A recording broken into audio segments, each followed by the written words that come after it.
तिकडे ठाणे शहरातील वाहतूक कोंडी टाळण्यासाठी अवजड वाहनांना सकाळी 6 ते रात्री 12 पर्यंत प्रवेशबंदी करण्यात आली आहे। असं असलं तरी सर्रासपणे वाहन चालक आपली अवजड वाहनं घेऊन शहरात जात आहेत। अशातच मुंबई ठाण्याच्या वेशीवर अवजड वाहन प्रवेशबंदीचा बॅनर लावण्यात आलेला आहे। ठाणे शहरातील वाहतूक कोंडी पाहता उपमुख्यमंत्री एकनाथ शिंदे यांनी जिल्हाधिकारी असतील किंवा वाहतूक उपायुक्त असतील यांना आदेश दिले होते की अवजड वाहनांना शहरात बंदी करा। त्यानंतर आता वाहतूक विभाग जे आहे ऍक्शन मोड मध्ये आलेलं पाहायला मिळतंय। सध्या मी मुंबई आणि ठाण्याच्या वेशीवर आहे आणि या ठिकाणी आपण पाहिलं तर एक बॅनर देखील लावण्यात आलेला आहे।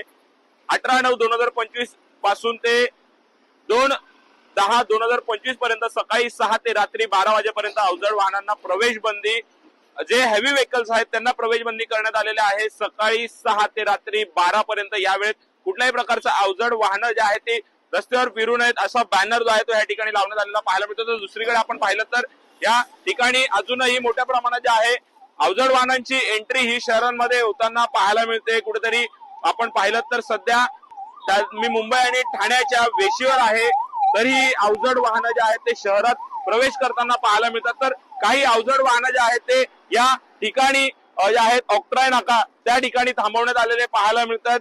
सकाळी 6 ते रात्री 12 या वेळेत जे आहे कुठलंही अवजड वाहन रस्त्यावर असू नये अशा सूचना असताना देखील मोठ्या प्रमाणात जे आहे अवजड वाहनं जे आहेत ते आपल्याला अजूनही शहरात प्रवेश करताना पाहायला मिळतात। यामुळे मुंबई नाशिक हायवे असेल किंवा मुंबई अहमदाबाद गुजरात हायवे असेल, घोडबंदर रोड असेल, भिवंडीला जाणारा रोड असेल, हे संपूर्णतः वाहतूक कोंडीत अडकून पडतात आणि कुठेतरी ठाणेकरांची डोकेदुखी वाढताना पाहायला मिळते। त्यामुळे की आता हे अवजड वाहनं रोखण्यासाठी वाहतूक विभाग अजून काय उपाययोजना करेल हे देखील पाहणं तितकंच महत्वाचं ठरणार आहे।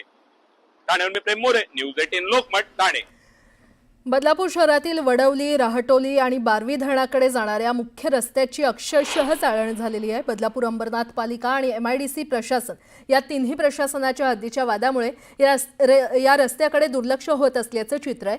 खड्डे कोण भरणार या वादात रस्त्याच्या दुरुस्तीकडे दुर्लक्ष होतंय। शेजारी बदलापूर शहरातील मोठमोठ्या शाळा आहेत, या खड्ड्यांचा शाळकरी विद्यार्थ्यांना जास्त त्रास होतो। काय आहे इथल्या रस्त्यांची परिस्थिती याचा आढावा घेतलाय आमचे प्रतिनिधी गणेश मंजुळा अनंत यांनी। अंबरनाथ आणि बदलापूर या दोन्ही शहरांच्या वेशीवरील मुख्य रस्त्याची अतिशय दयनीय अवस्था आहे। हा मुख्य रस्ता आहे आणि या रस्त्याची अवस्था काय आहे, मोठमोठा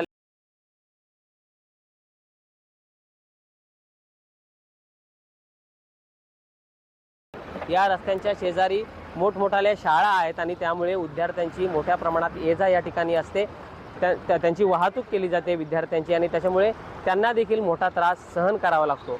अंबरनाथ पालिका, बदलापूर पालिका प्रशासन आणि MIDC प्रशासन या तिन्ही प्रशासनाच्या हद्दीत सापडलेला हा रस्ता आहे, त्याच्या वादात सापडलेला हा रस्ता आहे आणि त्याच्यामुळे या रस्त्यावरील खड्डे कधीच भरले जात नाही। आपण पाहू शकतो की स्कूल व्हॅन चालले आणि तिला देखील दररोज याच खड्ड्यातून जावं लागतं।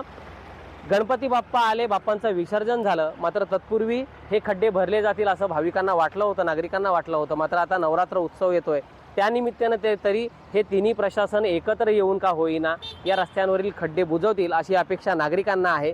मात्र गेल्या अनेक वर्षांपासून या मुख्य रस्त्याची चाळण झालेली असताना तीनही प्रशासन अतिशय सुस्त आहे। कोणत्याही प्रकारे खड्डे भरण्याचं आश्वासन नागरिकांना दिलं जातं, मात्र खड्डे भरले जात नाही आणि त्यामुळे पावसाळ्यात अशा प्रकारे नागरिकांना या त्रासाला सामोरं जावं लागतं। गणेश मंजुळा अनंत, न्यूज 18 लोकमत, बदलापूर।